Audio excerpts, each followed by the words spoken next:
നബി കരീം സല്ലല്ലാഹു അലൈഹി വസല്ലം മരിക്കുന്നതിന്റെ മുമ്പ് നബി തങ്ങൾ പറഞ്ഞു, ബല്ലിഗു അന്നീ വലൗ ആയ, ഒരു ആയത്തെങ്കിലും 6236 ആയത്തിൽ നിന്ന് നമുക്കറിയാവുന്ന കേട്ട് ബോധ്യപ്പെട്ട ഒരായത്തെങ്കിലും നാട്ടുകാർക്ക് ജനങ്ങൾക്ക് എത്തിച്ചു കൊടുക്കണം. എങ്ങാടിയില് പലർക്കും ഒരു സംശയം എടുത്ത്, എന്തിനാ ഇവിടെ ഒരു പരിപാടി, ഇതുപോലെ അങ്ങനെ പരിപാടി ഒന്നും വെക്കലില്ലല്ലോ. ഇതത്രയേ ഉള്ളൂ. ഈ അല്ലാഹു തആല നമുക്ക് ഖുർആനിലൂടെ തന്ന സന്ദേശം ജനങ്ങളെ കേൾപ്പിക്കാൻ വേണ്ടിയാണ്. അവരാണ് നല്ല മനുഷ്യർ, അറിഞ്ഞിട്ട് മിണ്ടാതെ നടക്കുന്നവരല്ല.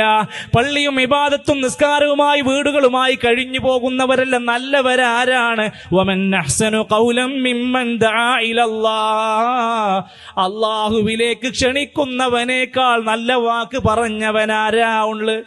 ഞാൻ പറഞ്ഞാൽ നാട്ടുകാരെന്ത് വിചാരിക്കും? എൻ്റെ അപ്പുറത്തെ കച്ചവടക്കാരൻ എന്ത് വിചാരിക്കും?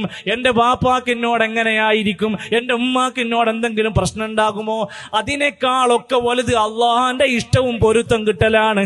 അതുകൊണ്ട് അള്ളാഹുവിലേക്ക് ക്ഷണിക്കുന്നവനേക്കാൾ നല്ലവനാരാ?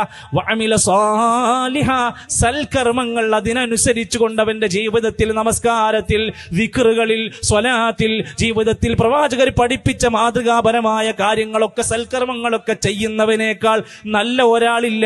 വഖാല, പ്രഖ്യാപിക്കുകയും ചെയ്തവൻ, ഇന്നനീ മിനൽ മുസ്ലിമീൻ,